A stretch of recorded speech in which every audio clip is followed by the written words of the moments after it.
Hello everyone, SB একাডেমির YouTube চ্যানেলে তোমাদের সবাইকে স্বাগত জানাই। আমি সুদেষ্ণা বিশ্বাস, এসবি একাডেমির জিওগ্রাফি টিচার। আজকে থেকে এসবি একাডেমিতে শুরু হলো বিভিন্ন বিষয়ের প্র্যাকটিস সেট বা প্র্যাকটিস ক্লাস। কি এই প্র্যাকটিস ক্লাস এবং কাদের জন্য?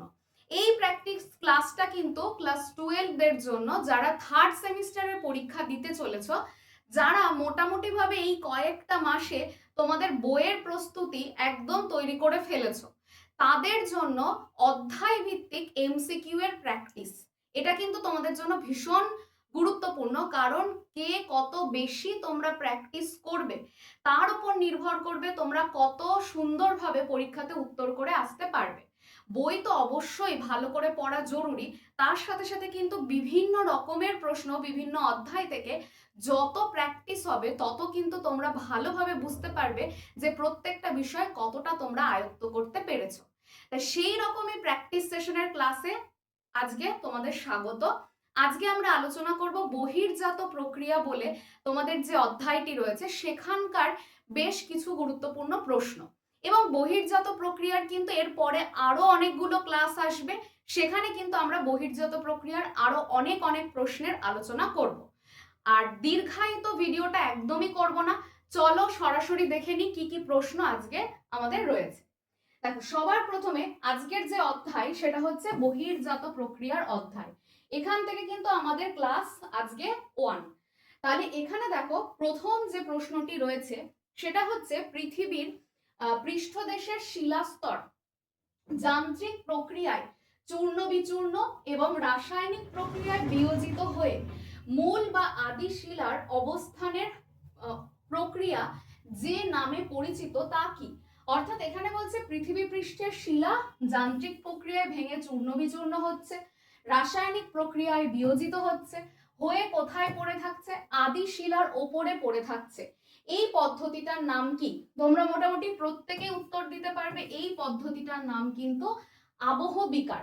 আবহ বিকারে আমরা প্রত্যেকেই জানি যে বড় শিলা যান্ত্রিক পদ্ধতিতে ভেঙে চূর্ণ বিচূর্ণ হয় এবং রাসায়নিক পদ্ধতিতে বিয়োজিত হয়, হয়ে ওটা কিন্তু স্বস্থানেই পড়ে থাকে, মানে যেটা তার আদি শিলা তার ওপরেই কিন্তু পড়ে থাকে।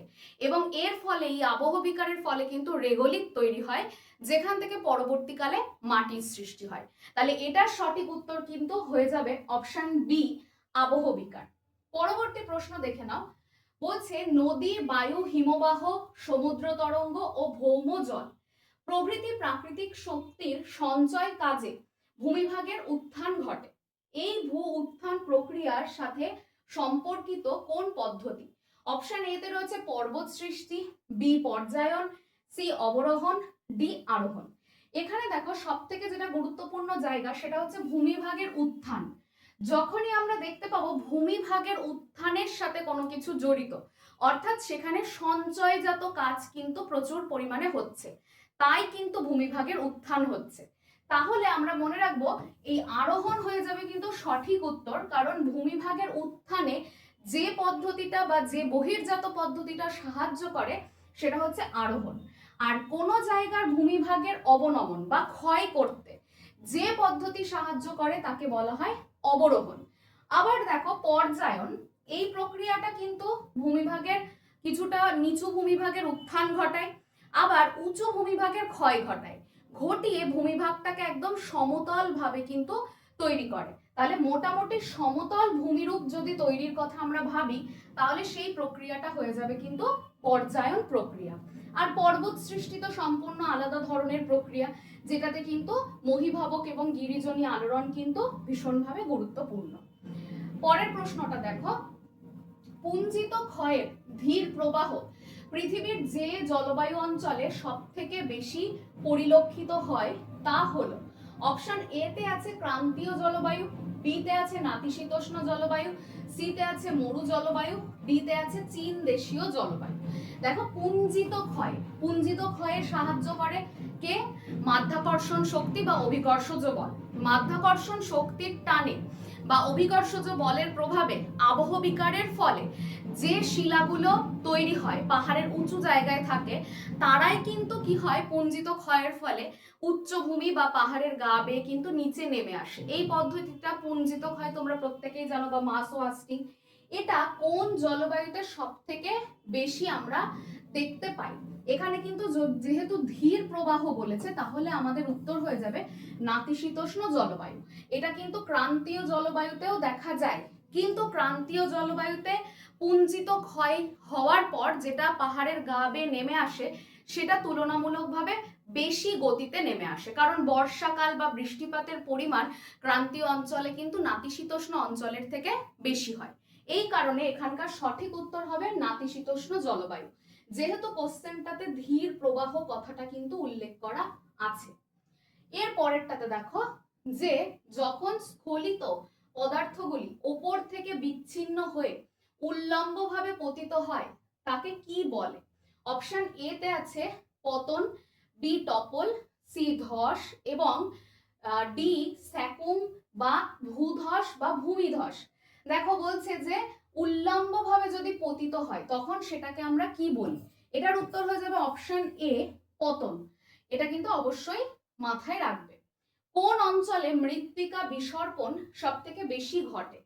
শীতল নাতিশীতোষ্ণ অঞ্চল, উপমেরু অঞ্চল, শুষ্ক মরুময় অঞ্চল, না ক্রান্তীয় আর্দ্র অঞ্চল? এটার সঠিক উত্তর হবে অপশন ডি। মৃত্তিকা বিসর্পণ সব থেকে বেশি ঘটে কিন্তু ক্রান্তীয় আর্দ্র অঞ্চলে। এটা সবসময় মনে রাখবে। পরবর্তী প্রশ্ন দেখো, পুঞ্জিত ক্ষয়ের জন্য প্রয়োজনীয় জিনিসটি কি? অপশন এ তে আছে মহাকর্ষ বা অভিকর্ষজ টান, বি আছে তুষার, সি আছে বরফ, ডি আছে বায়ু প্রবাহ। মনে রাখবে পুঞ্জিত ক্ষয়ের সব থেকে প্রধান নিয়ন্ত্রক, যেটা ছাড়া পুঞ্জিত ক্ষয় সম্ভবই না, সেটা কি? সেটা হচ্ছে মহাকর্ষ বা অভিকর্ষজ টান বা বল। এটা ছাড়া পুঞ্জিত ক্ষয় একদমই সম্ভব নয়। পরের প্রশ্ন দেখো, সব থেকে ধীর পুঞ্জিত বিচলন বা পুঞ্জ বিচলন কোনটা? অপশন এ তে আছে পতন, বি আছে প্রবাহ, সি আছে বিসর্পণ, ডি কোনোটিই নয়। এখানে যে অপশনগুলো রয়েছে তাদের মধ্যে সব থেকে ধীর গতিতে যেটা হয় সেটা হচ্ছে বিসর্পণ বা ক্রিপ। তাহলে এটা কিন্তু সঠিক উত্তর। পরের কোশ্চেন দেখো, ধ্বংসাত্মক পুঞ্জিত ক্ষয় হলো ধস, বিসর্পণ, পতন, নাকি এদের মধ্যে কোনোটিই নয়? তাহলে ধ্বংসাত্মক পুঞ্জিত ক্ষয় যখন বলছে তখন অবশ্যই সঠিক উত্তর হয়ে যাবে ধস। এটাই হচ্ছে সব থেকে ধ্বংসাত্মক পুঞ্জিত ক্ষয়। দ্রুততম পুঞ্জিত ক্ষয়ের উদাহরণ জানতে চাইছে। অপশন এ তে আছে ভূমিধস, বি আছে বিসর্পণ, সি আছে শিলা স্থানান্তর, ডি আছে শিলা পতন। এখান থেকে সঠিক উত্তর হয়ে যাবে অপশন ডি শিলা পতন। অর্থাৎ শিলা খণ্ডগুলো, চূর্ণ বিচূর্ণ খণ্ডগুলো আস্তে আস্তে কি হচ্ছে, উল্লম্বভাবে ঢাল বেয়ে নেমে আসছে। এটা হচ্ছে শিলা পতন। এটা সব থেকে দ্রুততম পুঞ্জিত ক্ষয়। পরের প্রশ্ন দেখো, বলছে ভূত্বকের প্রবেশ্য শিলা বা মৃত্তিকা থেকে জল নিষ্কাশিত হলে মৃত্তিকার কণাগুলি সুসংবদ্ধ হওয়ার কারণে উপরের অংশটি বসে যায়, একে কি বলে? অপশন এ তে আছে সলিফ্লাকশন, বি আছে কোলাপস, ডি আছে সেটেলমেন্ট, ডি কোনোটিই নয়। এটার কিন্তু সব থেকে ভালোভাবে তোমরা মনে রাখবে, মৃত্তিকার কণা সুসংবদ্ধ হওয়ার কারণে উপরের অংশ যদি সম্পূর্ণ উল্লম্বভাবে বসে যায় তখন সেটাকে বলা হয় কিন্তু সেটেলমেন্ট বা অবনমন। এটা কিন্তু অবশ্যই মনে রাখবে যে সেটেলমেন্ট বলা হচ্ছে যদি কোনো জায়গা থেকে জল বের করে নেওয়া হয়, তারপরে ওপরের যে স্তরটা সেটা হঠাৎ করে উল্লম্বভাবে বসে যাচ্ছে। পরের প্রশ্নতে দেখো, বলছে যে ঢালের পাদদেশে বরফের টুকরো জমা হয় তাকে কি বলে? অপশন এ তে আছে স্ক্রি ঢাল, বি তে আছে সলিফ্লাকশন, সি তে আছে ক্ষয়, ডি তে আছে আবহ বিকার। দেখো বলছে যে ঢালের পাদদেশে পাথরের টুকরো জমা হয়, এখানে কিন্তু সঠিক উত্তর হয়ে যাবে স্ক্রি ঢাল। স্ক্রি বা ট্যালাস বলতে কি বোঝায়? স্ক্রি বা ট্যালাস হচ্ছে আবহ বিকারের ফলে শিলা খণ্ডগুলো পাহাড়ের গা বেয়ে যখন নেমে আসে বা আবহ বিকারজাত স্থানেই যখন পড়ে থাকে সেগুলোকে বলা হচ্ছে স্ক্রি বা ট্যালাস, যেটা মূলত যান্ত্রিক আবহ বিকারে হয়ে থাকে। তাহলে যান্ত্রিক আবহ বিকারের ফলে সৃষ্ট একটা ভূমিরূপ হচ্ছে স্ক্রি বা ট্যালাস, আর এই টুকরোগুলো কোথায় জমা হয়? স্ক্রি ঢালে গিয়ে জমা হয়। পরবর্তী প্রশ্ন দেখো, বলছে টেলিফোন বা ইলেকট্রিক খুঁটি পাহাড়ের গায়ে কাত হয়ে যাওয়া যে ধরনের পুঞ্জিত ক্ষয়ের উদাহরণ তা হলো অপশন এতে আছে স্লাম বা মন্দা, বি আছে বিসর্পণ, সি আছে কাদার প্রবাহ, ডি আছে শিলার পতন। এটার সঠিক উত্তর হয়ে যাবে অপশন বি বিসর্পণ। এটার সঠিক উত্তর হবে অপশন বি বিসর্পণ। এটাই কিন্তু সঠিক উত্তর। তার পরেরটা দেখো, অগ্নুৎপাতের পরে আগ্নেয়গিরিতে শিলা গলনে কি ধরনের পুঞ্জিত বিচলন ঘটে বা পুঞ্জিত ক্ষয় ঘটে? অপশন এতে আছে বিসর্পণ, বি স্লাম বা মন্দা, সি লাহার, ডি কাদা প্রবাহ। যখনই দেখবে অগ্নুৎপাতের পরে আগ্নেয়গিরিতে শিলা গলে গিয়ে যে স্থানান্তরটা শিলার ঘটে সেটাকে বলা হয় কিন্তু লাহার। অগ্নুৎপাত জনিত কারণে কিন্তু এটা ঘটে থাকে। পরবর্তী প্রশ্ন দেখো, পাহাড়ের খাড়া ঢাল বেয়ে পাথর গড়িয়ে পড়াকে যে ধরনের পুঞ্জিত ক্ষয় বলা হয় কি সেটা? অপশন এতে আছে কাদা প্রবাহ, বি আছে বিসর্পণ, সি আছে স্লাম বা মন্দা, ডি আছে শিলার পতন। তাহলে পাহাড়ের ঢাল বেয়ে যখন পাথর গড়িয়ে আসছে তখন সেটাকে আমরা কি বলবো? বলবো শিলার পতন। তাহলে এটা কিন্তু অবশ্যই ভালো করে মাথায় রাখবে। পরবর্তী প্রশ্ন দেখো, জল, মাটি এবং পাথরের একটি দ্রুত চলমান মিশ্রণের প্রবাহকে কি বলা হয়? জল, মাটি এবং পাথর। অপশন এতে আছে মন্দা, বি আছে বিসর্পণ, সি আছে ভূমিধস, ডি আছে কাদা প্রবাহ। তাহলে অবশ্যই মনে রাখবে এটা সঠিক উত্তর হয়ে যাবে কিন্তু কাদা প্রবাহ। ভালো করে এটা মনে রাখবে।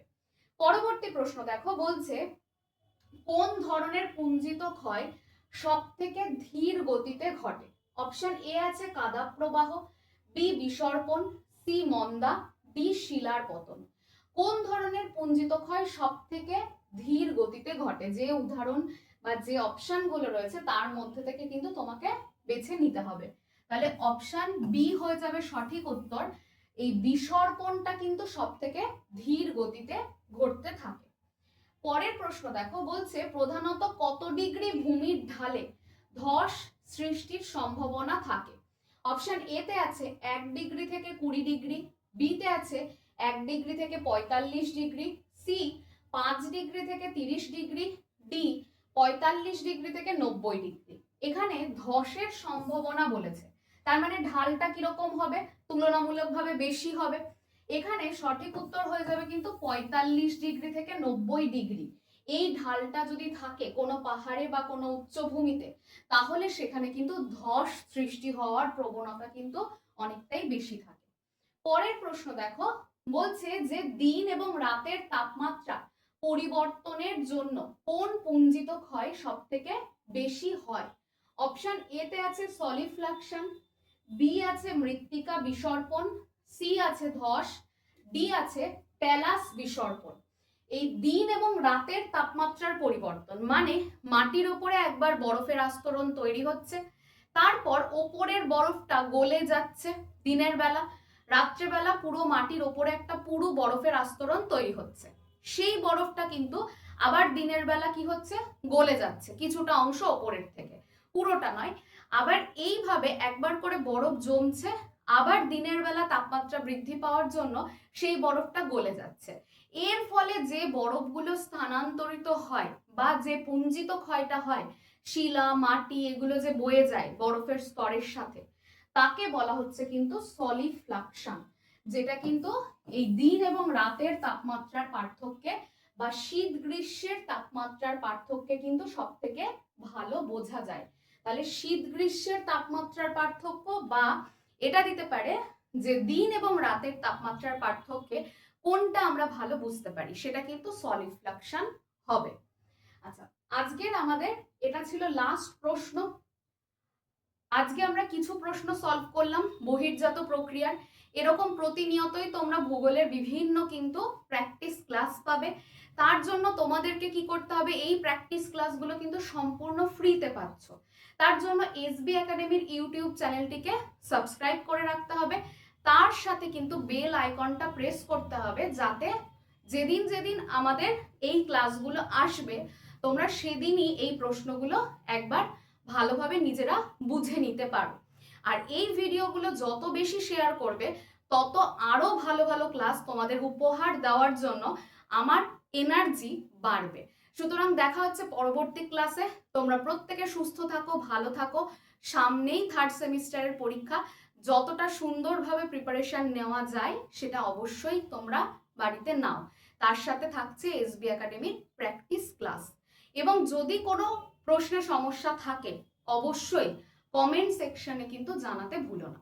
তাহলে ভিডিও ভালো লাগলে একটা লাইক, শেয়ার এবং কমেন্ট করে জানিও কেমন লাগলো। দেখা হচ্ছে পরবর্তী ক্লাসে। ততক্ষণ সবাই সুস্থ থেকো এবং ভালো থেকো। ধন্যবাদ।